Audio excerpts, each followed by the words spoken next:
नमस्कार, मैं हूं हिना। आप देख रहे हैं हमारा खास कार्यक्रम ग्रह नक्षत्र और आप। आज के एपिसोड में हम बात करेंगे कि ग्रहों का हमारे जीवन पे क्या प्रभाव पड़ता है। जैसे कि हम सबको पता है कि ग्रहों का हमारे जीवन में एक बहुत ही महत्वपूर्ण भूमिका होती है। कौन से ऐसे ग्रह होते हैं जो हमें साहसी बनाते हैं और कौन से ग्रह हैं जिनकी वजह से हम जीवन में दान करते हैं। कौन सी ग्रह दशा व्यक्ति को बनाती है शूरवीर? दानवीर बनने से कैसे मिलेगा आपको लाभ? ये सारी जानकारी हमें देंगे प्रख्यात नक्षत्र गतान्वेषी डॉक्टर शंकर चरण त्रिपाठी जी। चलिए उनका स्वागत करते हैं कार्यक्रम में। त्रिपाठी जी, आपका बहुत बहुत स्वागत है हमारे कार्यक्रम में। प्रणाम। त्रिपाठी जी, जैसे कि कई सारे मनुष्यों का ऐसा व्यक्तित्व होता है कि वो काफी साहसी और दानी होते हैं। हम आपसे जानना चाहते हैं कि कौन से ऐसे ग्रह होते हैं जो किसी भी व्यक्ति को साहसी और दानी बनाते हैं। वास्तव में ज्योतिष विज्ञान गुणों का ही अध्ययन करता है, जबकि चिकित्सा शास्त्र क्रोमोसोम्स को मेन या मुख्य भूमिका में लेकर तब कोई अध्ययन करता है। उसी प्रकार से ज्योतिष विज्ञान पहले प्राणांतर, सूक्ष्मांतर, बयानांतर, समानांतर, इन 5 प्राणों के अंतरों का अध्ययन कर क्रोमोसोमल स्टडी के आधार पर यह जान लेता है कि साहस और दान, विनयशीलता, सत्यवचन, धैर्य, सहिष्णुता, त्याग, वैराग्य, भक्ति, ज्ञान, ये 9 गुण नवग्रह हैं।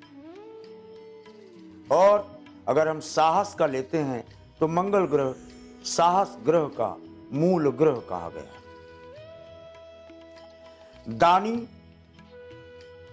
दानी केवल और केवल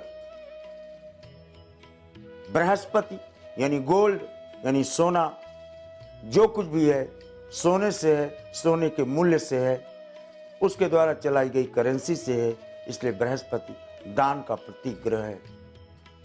जिसका बृहस्पति जितना स्ट्रांग होगा वो उतना बड़ा ही दानी होगा, अगर वो केंद्रस्थ हुआ या त्रिकोण में स्थित हुआ। और रही बात साहस की, जिसका मंगल मकर का हो तो फिर वो केवल एक ही लाइन कहेगा कि हाथ पांव भले कट जाएं, I have lost my army, I have lost my limbs, but I have not at last my unconquered will power। यानी अपनी अपराजेय इच्छा शक्ति के बल पर साहस विद्यमान रहता है। तो केंद्रस्थ बृहस्पति की स्थिति, त्रिकोणस्थ बृहस्पति की स्थिति उसको वीर प्रकृति के साथ साथ दानी प्रवृत्ति का द्योतक बना देता है उस व्यक्ति को। त्रिपाठी जी, अभी आपने बताया कि कौन से ऐसे ग्रह होते हैं जो किसी भी व्यक्ति को साहसी और दानी बनाते हैं। इसके बाद अगर हम बात करें राशियों की, यानी मेष से कर्क राशियों की अगर हम बात करें तो उनके बारे में हमें बताइए कि कौन से ऐसे ग्रह हैं जो उन्हें दानी और साहसी बनाते हैं। मेष का तो स्वामी मंगल है। अगर कदाचित मेष राशि के या मेष लग्न के जातक को मकर का मंगल मिल जाए तो फिर वो अदम्य इच्छा शक्ति से युक्त हो जाता है। अनपैथम्ड, अनलिमिटेड, अपौरुषेय स्थिति को प्राप्त हो जाता है। वृष में शनि तुला का हो जाए, क्योंकि शनि में मंगल के कारकत्व 60% विद्यमान रहते हैं। शनि हवा है। और कदाचित 2 ऋषियों का मत में वृष में भी गज केसरी योग सर्वोत्तम होता है। गज केसरी योग के साथ मंगल की दृष्टि पड़े जो कृष्ण पर थी, तो फिर वो व्यक्ति 6ठे मंगल लेकर वृष में अपराजीय स्थिति को प्राप्त हो जाता है। उच्च कोटि का दानी भी होता है। मिथुन पर बृहस्पति 9म 10म पर स्थापित हो जाए, वो दानी ही नहीं होगा, वीर भी होगा। कर्क ब्रह्मांड नायक राम की तरह और कर्क लक्ष्मण की तरह, लेकिन घमंड और आत्मविश्वास में अंतर पैदा कर देता है कर्क राशि का जातक। जहां विनयशीलता से युक्त कर्क राशि का जातक उच्चस्थ मंगल की स्थिति सूर्य के साथ हो तो विनयशीलता विद्यमान रहेगी, और अगर सूर्य उच्चस्थ ना हो और मंगल उच्चस्थ मकरस्थ हो तो फिर आत्मविश्वास इतना बढ़ा होगा कि घमंड और आत्मविश्वास में अंतर करना मुश्किल पड़ जाएगा, जैसे लक्ष्मण का। अभी तक हमने बात की मेष से कर्क राशियों के बारे में। आगे बढ़ते हुए आपसे जानना चाहते हैं कि सिंह से वृश्चिक राशियों की अगर हम बात करें तो कौन से ऐसे ग्रह होते हैं जो प्रबल होते हैं और उन्हें दानी और साहसी बनाते हैं। सिंह पर तो शेर है, लीके चले कपूर। ये तो अपना मार्ग ही बदल कर चलता है और विपरीत परिस्थितियों को ही अपना अस्त्र समझता है। इसलिए मंगल कदाचित छठे हो जाए, कदाचित तृतीय हो जाए, सब कुछ कर सकता है ये, दान भी और वीर भी। कन्या कदापि नहीं, यह केवल दान की प्रवृत्ति को ले सकता है जब कारकत्व स्वयं कन्या में शनि का हो या इस पर दृष्टि पड़े, क्योंकि मंगल इसमें नीचस्थ स्थिति को प्राप्त हो जाता है और बृहस्पति को इस राशि में अकारकत्व प्राप्त है। तुला, इस राशि का जातक वीर और दानी तभी होगा जब स्वयं परमोच्च तुला का शनि दान भाव में विद्यमान हो। दाहिने हाथ में और बाएं हाथ में दोनों को प्रमाण लेने पर तुला में व्यक्ति को अगर बृहस्पति दशम भावस्थ मिल जाए, अकारकत्व लिए हुए, और द्वादश पर शुक्र मिल जाए, वीर और दानी दोनों होगा। वृश्चिक मंगल मकर का हो या तुला का शनि हो या नवम दशम एकादश में कहीं बृहस्पति हो, ऐसा व्यक्ति दान वीर नहीं सूरवीर भी होगा। दर्शकों, अभी तक हमने बात की कि किस तरीके से ग्रह अलग अलग राशियों को दानी और साहसी बनाते हैं और उनकी प्रबलता कैसे हमारे जीवन में परिवर्तन लाती है। इसी के साथ फिलहाल वक्त हो गया है एक छोटे से ब्रेक का। कहीं जाइएगा मत, क्योंकि ब्रेक के उस पार जब हम वापस आएंगे तो हम बात करेंगे अंतिम 4 राशियों के बारे में। जुड़े रहिए हमारे साथ, देखते रहिए हमारा खास कार्यक्रम ग्रह नक्षत्र और आप।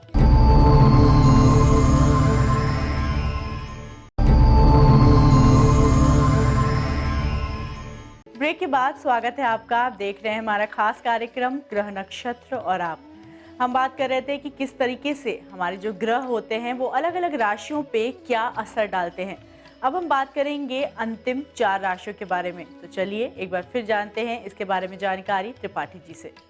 त्रिपाठी जी, अब हम बात कर रहे हैं अंतिम 4 राशियों के बारे में, यानी धनु से मीन राशियों के बारे में।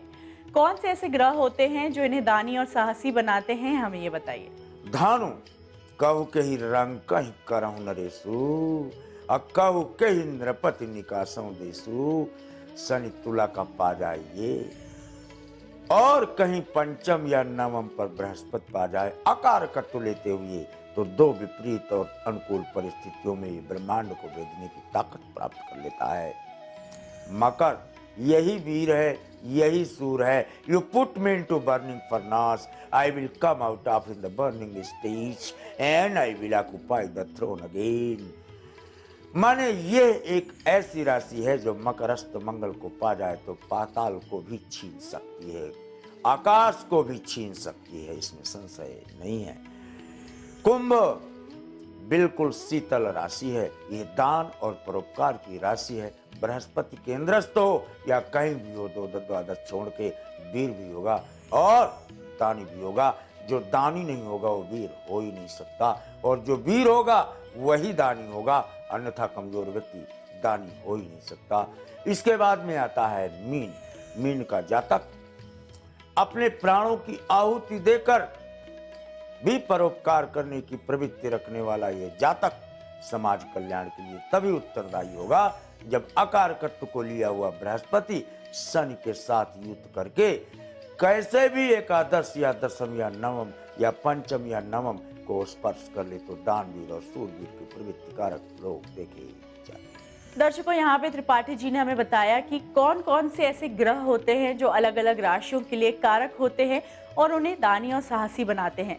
इसी के साथ वक्त हो गया है कि अब हम ले हमारे पहले कॉलर का सवाल। चलिए जानते हैं कौन है हमारे आज के एपिसोड के पहले कॉलर। गुरुजी प्रणाम, मैं दिल्ली से दीपक बोल रहा हूँ। मेरा डेट ऑफ बर्थ है 26 नवंबर 1953। समय है रात्रि के 2:35। गुरुजी, मेरा प्रश्न ये है, मेरा भाग्योदय कब होगा? मैं क्या कार्य करूँ जिसमें सफलता मिले? कोई उपाय हो तो बताएं, आपकी बड़ी कृपा होगी, धन्यवाद। कन्या कर्क पुष्य। दीपक जी, बात तो आप मानेंगे नहीं, कन्या है आप, सुन लेंगे, करेंगे अपनी बात। लेकिन कर्क भी आपको मिला हुआ है राशि में। इस कारण से कर्क के कारकत्व में मंगल प्रमुख भूमिका में होता है, सूर्य प्रमुख भूमिका में होता है। और उस कारकत्व को हम आपके जब देखते हैं तो चंद्रमा केतु के साथ एकादश की भाव पर स्थित होता है। ओके, चंद्रमा और केतु, चंद्रमा ही लक्ष्मी है और चंद्रमा ही धन है और केतु पीड़ा है, यानी धन के कारण पीड़ा किन्हीं कुव्यसनों के कारण, कर्ज के कारण या पारिवारिक परिवेश के कारण अवश्य रहेगी। और जन्म लेते ही माता को बीमार कर देंगे आप। चंद्रमा केतु जिसके होगा, तब माता अगर बीमार की अवस्था को या बिलगाव की अवस्था को प्राप्त होती है, तब व्यक्ति हर तरह से पीड़ित हो जाता है। ध्यान रहे, कैकेयी की पीड़ा राम को वनगमन का प्रमाण दी। कर्क में ही ये ध्यान रखना दुनिया वालों। कुपुत्रो जाएत क्वचिदपि कुमाता न भवति। लेकिन चंद्रमा और केतु हो गया तो माता, कुमाता भले न हो, लेकिन माता की तबीयत जरूर खराब हो जाती है पुत्र के जन्म लेते ही, और उसके कार्यों से, उसकी सोच से कि ये मेरा बिगड़े लड़का है या इसके कार्यों की सिद्धि किन्हीं कारणों से नहीं हो पा रही है। अतः केवल मंगल की मदद लो। बंदरों को भुने चुने 72 पैकेट गुड़ 100 कर लो, 8 दिन में खिला दो, मौज में आ जाओ। आइए सुनते हैं क्या है हमारे अंतिम कॉलर का सवाल। मैं गीता पटना बिहार से बोल रही हूँ। मेरा प्रश्न मेरे बेटे राहुल के लिए है, जिसका जन्म है 4 दिसंबर 84 रात में 11:55 पर। मैं पूछना चाह रही हूँ कि मतलब इसका अच्छा जॉब कब मिलेगा और विदेश जाने का योग है तो कब तक है। सिंह मेष, उसमें भी अश्विनी नक्षत्र, और अश्विनी का स्वामी केतु कहाँ बैठा है? हो केतु के साथ सोरस से 12 यस, फॉरेन लैंड तो जाते हो, नोट कर ले मेरे भाई। 7 जुलाई 2017 plus 21 days. Okay Tripathi ji, आप हमारे कार्यक्रम में आए, आपने दी हमें ये खास जानकारी। इसके अलावा आपने हमारे दर्शकों के सवालों के समाधान भी बताए, उसके लिए आपका बहुत बहुत धन्यवाद। प्रणाम। दर्शकों, अगर आप भी किसी ऐसी समस्या से परेशान हैं जिसका हल आप नहीं ढूंढ पा रहे हैं और उस समस्या के लिए आप कोई ज्योतिषी उपाय जानना चाहते हैं, तो हमें कॉल करिए और हमारे पास अपनी समस्याओं को रिकॉर्ड करवाइए। वक्त हो गया है एक छोटे से ब्रेक का, कहीं जाइएगा मत, क्योंकि ब्रेक के उस पार राजेश जी आपको बताएंगे होम करने का क्या मिलता है फल, होम करने से कैसे होंगे आपके पितृ प्रसन्न, कैसे करें होम जो देगा आपको ढेरों सुख और धन।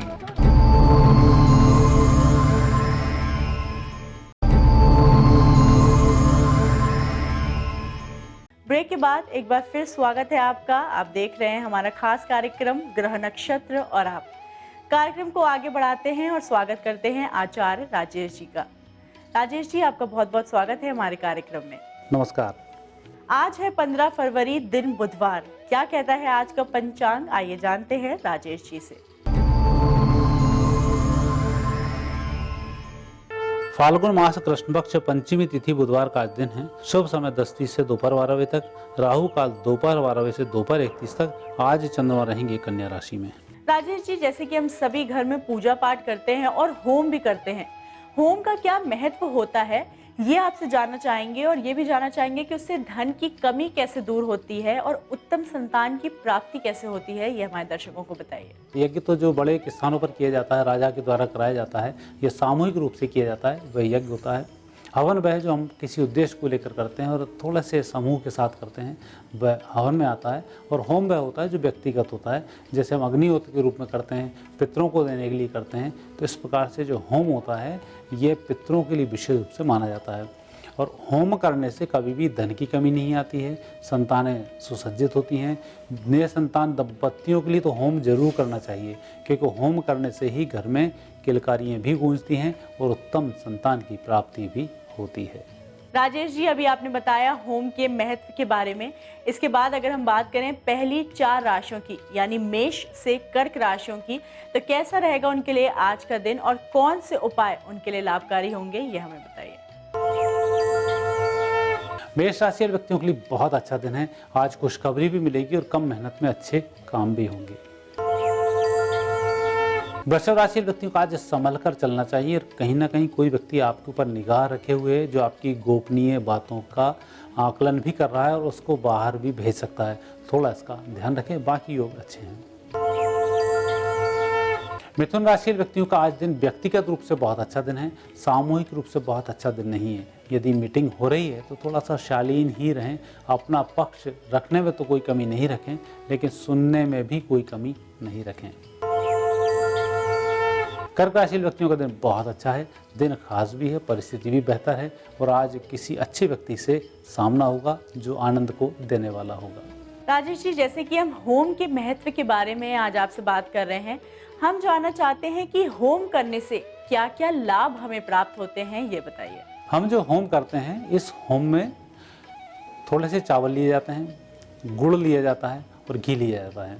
सिंपल तो यही होता है कि हम इन तीन चीज़ों के माध्यम से जो हम होम करके आहुतियाँ प्रदान करते हैं, इन आहुतियों से हमारे पितृ संतुष्ट होते हैं। वो पितृ हमारे संतुष्ट हुए तो निश्चित रूप से हमें आशीर्वाद की प्राप्ति होती है और पितरों के आशीर्वाद से भौतिक अभिलाषाओं की पूर्ति होती है और घर में संतान की प्राप्ति होती है। राजेश जी, अभी आपने बताया होम के लाभ के बारे में और आपने ये भी बताया कि इसे करने से कैसे हमें भौतिक सुख मिलते हैं। इसके बाद अगर हम बात करें सिंह से वृश्चिक राशियों के बारे में, तो उनके लिए कैसा रहेगा आज का दिन और वो उपाय बताइए जो उनके लिए लाभकारी होंगे। सिंह राशि व्यक्तियों के लिए आज का दिन आर्थिक पक्ष को मजबूत करने वाला दिन है, लेकिन आज कुछ काम ऐसे भी हो सकते हैं जिनमें पैसे की आवश्यकता ही आज ना हो, भविष्य में उसकी आवश्यकता पड़ सकती है, लेकिन काम संपन्न होंगे। कन्या राशि व्यक्तियों को आज तनाव मुक्त रहकर कार्य करना चाहिए और झूठ पर आज नियंत्रण रखना चाहिए, अन्यथा आप फंस जाएंगे। तुला राशि व्यक्तियों का बढ़िया दिन है, लाभ का दिन है, खुशखबरी सुनने का दिन है। वृश्चिक राशि व्यक्तियों का आज मनमुटाव थोड़े से हो सकते हैं कार्यालयीन क्षेत्रों पर किसी अधीनस्थ कर्मचारी के माध्यम से। कोई छोटी सी गलतफहमी होगी जो आपके लिए तनाव का कारण बन सकती है, इसका थोड़ा ध्यान रखते हुए कार्य करें। जब आप घर से निकलें, दाहिना पैर पहले बाहर रखें। राजेश जी, इसके बाद हम आपसे जानकारी लेना चाहते हैं एक बहुत ही महत्वपूर्ण सवाल के लिए कि होम करते वक्त हमें क्या क्या सावधानियां बरतनी चाहिए, ये बताइए। होम करने में वैसे तो हानि बहुत अधिक नहीं होती है, लेकिन होम करने में इन बातों का ध्यान रखा जाता है कि कम से कम चीज़ें हों। जैसे जो रख सकते हैं, तिल रख सकते हैं, घी रख सकते हैं, गुड़ रख सकते हैं, चावल रख सकते हैं, थोड़ी सी हवन सामग्री सुगंधित रूप में हम रख सकते हैं। इसलिए इसका होम किया जाता है। होम का स्वरूप बहुत बड़ा इसमें नहीं होता है। बड़ा होम का स्वरूप रखने से कई बार नुकसान हो जाता है, लेकिन छोटे स्वरूप से हमेशा फायदे ही होते हैं और जिस उद्देश्य के लिए हम करते हैं वह उद्देश्य भी सफल होता है। सावधानियों की बात तो हो गई, अब बात करते हैं अंतिम 4 राशियों के बारे में, यानी धनु से मीन राशियों के बारे में। कैसा रहेगा उनका आज का दिन और कौन से उपाय उनके लिए शुभ होंगे, हमें ये बताइए। धनु राशि व्यक्तियों के लिए आज दिन व्यवसायिक सफलता का, नौकरी में सफलता का, स्वैच्छिक स्थानांतरण का अच्छा दिन है। मकर राशि व्यक्तियों को आज अवांछित लोगों से थोड़ा सा बचकर रहना चाहिए, या जिन्हें आप नहीं जानते हैं उन पर अधिक भरोसा नहीं करना चाहिए, उनके माध्यम से नुकसान की संभावनाएं हैं। कुंभ राशि व्यक्ति आज जो भी कुछ करने जा रहे हैं सबके सामने हैं और बहुत अच्छी तरह से आप कुछ करेंगे जिसमें आप सफल भी होंगे। मीन राशि वाले व्यक्तियों को आज बेहतर परिणामों के लिए जो प्रयास चाहिए वह प्रयास नहीं हो रहे हैं और इन प्रयासों में सहायक होंगे आपके परिजन। उनसे आप जरूर मिलें और उनसे आप संपर्क भी करें और उनका मार्गदर्शन लेकर ही कार्य करें, तभी आप सफल होंगे। राजेश जी, आपका बहुत बहुत धन्यवाद कि आप हमारे कार्यक्रम में आए और आपने हमें दी ये ढेर सारी जानकारियाँ। धन्यवाद।